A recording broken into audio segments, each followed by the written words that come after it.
Okay, कभी सोचा है कि 15-20 हज़ार का फ़ोन लेने का मूड बनाते हैं और जब खरीदने जाते हैं तो 30-32-35 हज़ार तक खर्च करके आ जाते हैं और लगता है कि बहुत बढ़िया डील क्रैक कर ली है, मतलब आज तो मार्केट को लूट ही लिया।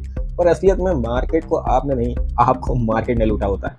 और फ़ोन लेने के कुछ समय बाद तक तो आपको अच्छा लगता है और फिर उसके बाद आपको रियलाइज़ होता है कि यार मैंने ये फ़ोन लिया क्यों है? मतलब ये मेरे उतने यूज़ का नहीं है जितना मैंने सोचा था। और अगर तुम्हारे साथ भी ऐसा हुआ है तो बिल्कुल भी टेंशन मत लो, क्योंकि गलती तुम्हारी नहीं है, गेम पहले से ही पूरा सेट होता है। I mean literally smartphone brands खुद ऐसी ट्रिक्स को सेट करते हैं तुम्हें मैनिपुलेट करने के लिए। तुम्हें लगता है तुम बहुत स्मार्ट डिसीजन ले रहे हो एक स्मार्टफ़ोन खरीदने के लिए, लेकिन एक्चुअल में तुम्हें इतना मैनिपुलेट कर दिया जाता है प्राइसिंग को और बाकी चीज़ों को दिखा-दिखा के कि तुम एक गलत डिसीजन ले लेते हो। तो इसीलिए इस वीडियो में जानेंगे 5 tricks that brand use to fool you while buying a smartphone.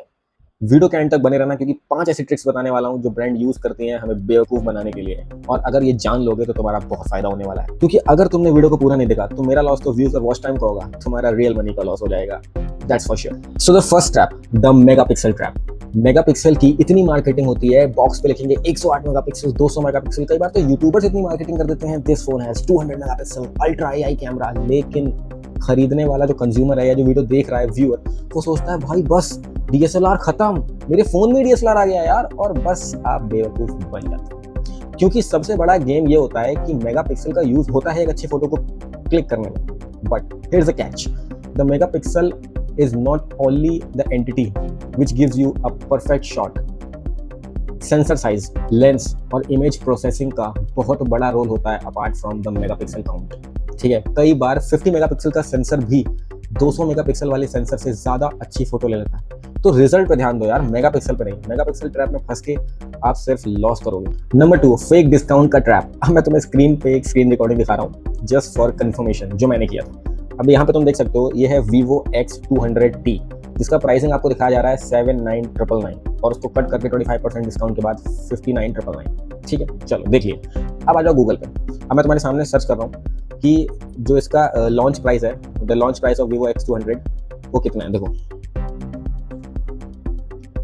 अब तुम देख सकते हो कि इसका लॉन्च प्राइस ही 59,999 है और वहां हमने कितना देखा था, 79,999 को कट करके 59,999 पे मिल रहा था। अब तुम जरा सोचो कि ये कितना बड़ा ट्रैप या फिर स्कैम कह सकते हैं कि जो प्राइस पे फोन लॉन्च हुआ है उससे 20,000 प्राइस को वहां नोट करके फिर कट करके लॉन्च प्राइस पे दिखा दिया जा रहा है कि आपको 25% का डिस्काउंट मिल रहा है। मतलब 20,000 का डिस्काउंट एक रिस्पेक्टेबल डिस्काउंट होता है। एक बहुत बड़ा प्राइस मार्केट है 20,000, क्योंकि उसमें तो एक नया फोन आ जाएगा ना यार, और इसी में आप फंस जाते हो। फेक प्राइस देखने के बाद तुम्हें लगता है कि वाओ यार क्या बढ़िया डील मिल गई है, लेकिन असलियत में मार्केट ने तुम्हें लूट लिया होता है। अब देखो, इसमें एक नोट मैं ऐड कर रहा हूँ। मैंने जस्ट एग्जांपल लिया था Vivo X200T का। मेरा कोई ऐसा टारगेट नहीं है कि मैं इस फोन को टारगेट करूँ या इस कंपनी को टारगेट करूँ। ठीक है, द मेन थिंग कि ये फोन अपने आप में बहुत अच्छा फोन है। मैं रिकमेंड भी कर सकता हूँ ये फोन अगर तुम इस प्राइस सेगमेंट में लेते हो। मतलब 60,000 में ये बहुत अच्छा फोन है, बहुत अच्छा कैमरा, बहुत अच्छा प्रोसेसर, बहुत अच्छी डिस्प्ले, सब कुछ बहुत अच्छा है। बट जो प्राइसिंग दिखाई जाती है फिर उसको कट करके आपको जो फेक डिस्काउंट दिया जाता है, मुझे प्रॉब्लम उस चीज़ से है। और एक और पॉइंट, ये हर कंपनी हर स्मार्टफोन के साथ करती है, तुम खुद जाके चेक कर सकते हो। बिल्कुल भी ये मत सोचना जो भी व्यूअर है, जो भी, कि मेरा कोई टारगेट हो इस फोन की तरफ या फिर इस कंपनी की तरफ। नहीं, ऐसा कुछ नहीं है, कुछ पर्सनल नहीं है, इट्स जस्ट फॉर एग्जाम्पल। और हाँ, हमेशा हमेशा कोई भी फोन लेते हो, जो भी प्राइस आपको ऑनलाइन शो हो रहा है, हमेशा उसका लॉन्च प्राइस जाके एक बार चेक कर लिया करो गूगल पे, ताकि प्राइस का कंपैरिजन हो जाए। बिना कंपेयर किए किसी पर भी, मतलब स्मार्टफोन के प्राइसिंग पर तो भरोसा मत करो। देखो, थर्ड बात करते हैं परफॉर्मेंस बीस्ट की। मतलब परफॉर्मेंस को लेके इतनी मार्केटिंग की जाती है कि स्नैपड्रैगन बीस्ट, गेमिंग मॉन्स्टर वगैरह वगैरह जो भी है, लेकिन तुम खुद सोचो अपने पर्सपेक्टिव से कि तुम्हारा क्या यूज है डेली लाइफ में। कैमरा यूज करना, यूट्यूब चलाना, व्हाट्सएप चलाना, इंस्टाग्राम चलाना, और अगर मन किया तो थोड़ा बहुत गेम खेल लेना। बट अगर ये बेसिक चीजें ही करनी है तो वो तो मिड रेंज फोन भी कर देता है। फिर तुम्हें परफॉर्मेंस के उस ट्रैप में क्यों फंसना है। देखो, flagship processor, flagship phone, flagship pricing, fine. अब सबसे बड़ा कैच ये है कि क्या तुम्हें उसकी जरूरत है। अगर तुम्हें उसकी जरूरत नहीं है, उस फोन को चूज करो जो तुम्हारे लिए सही है। स्मार्टफोन मार्केट में हर ब्रैकेट के स्मार्टफोन होते हैं, हर ब्रैकेट की ऑडियंस के लिए। ठीक है, mid range phone daily use में जो भी तुम नॉर्मल काम करोगे सब कुछ अच्छे से हैंडल कर लेंगे। इनफैक्ट 3-4 साल तक कोई भी प्रॉब्लम नहीं होगी, सच में। लेकिन अगर तुम्हें लगता है कि तुम्हें ज्यादा परफॉर्मेंस वाला फोन चाहिए, you are a pro gamer, या फिर तुम्हें वीडियो एडिटिंग करनी है, कंटेंट क्रिएटर हो, तब तुम ज्यादा पैसों की तरफ जा सकते हो, या फिर तब तुम फ्लैगशिप फोन की तरफ जा सकते हो। वरना अपने पैसों में आगे लगाने का क्या मतलब बना। The fourth trap is premium look. Premium look के ट्रैप में फंसना बहुत ही ज्यादा ईजी हो जाता है, क्योंकि वो हमारी आंखों को बहुत ज्यादा फैसिनेट करता है। यूट्यूबर्स खुद, कुछ बड़े यूट्यूबर्स खुद बोलेंगे कि वाओ मज़ा आ गया, और हम इस चीज़ के लिए फॉल कर जाते हैं। सबसे बड़ा इशू क्या होता है? Slim body, shiny look, glass back, और even a better sexy camera housing. But कोई तुम्हें ये नहीं बताता है क्लियरली कि स्लिम बॉडी की वजह से बैटरी वीक हो जाएगी या फिर बैटरी छोटी यूज़ करनी पड़ेगी फ़ोन में, जो तुम्हें 1 महीने में ही समझ में आ जाएगा तुम्हारे यूजेस में। दूसरी बात, जब बॉडी स्लिम होती है तो कैमरा सेंसर को, मतलब ज़्यादा बड़ा कैमरा सेंसर यूज़ नहीं कर सकते, क्योंकि फिर कैमरा सेंसर पे बल्ज आ जाएगा और सारा डिज़ाइन ख़राब हो जाएगा। तो इसीलिए फिर कैमरा सेंसर साइज़ छोटा यूज़ होगा।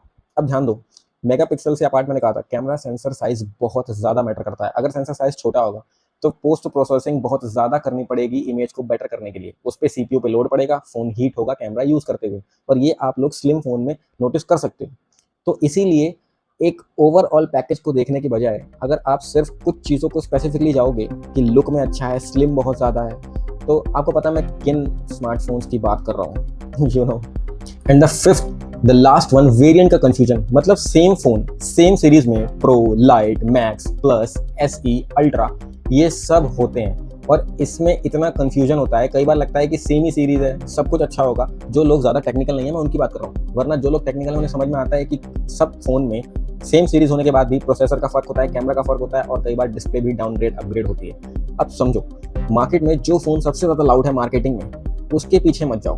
फोन वो चूज करो जो तुम्हें 1 साल बाद रिग्रेट ना कराए कि मैंने ये क्या ले लिया। देखो सीरीज में नाम तो सेम ही है, let's suppose 14 pro, 14 pro plus, 14 light, 14 normal for example, लेकिन इन सब का फाइनल ट्रुथ अलग है, क्योंकि प्रोसेसर अलग, कैमरा अलग, डिस्प्ले अलग, प्राइस ब्रैकेट भी अलग अलग। बट तुम्हारे लिए कौन सा सही है, इसका डिसीजन तुम्हें यहाँ से लेना है, ना कि सिर्फ आंखों से देख के, ठीक है।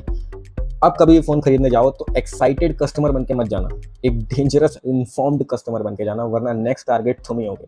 अब तुम मुझे बताओ कि इन 5 ट्रिक्स में से तुम कौन सी ट्रिक में फंसे, कमेंट करके जरूर बताना। मिलते हैं नेक्स्ट वीडियो में।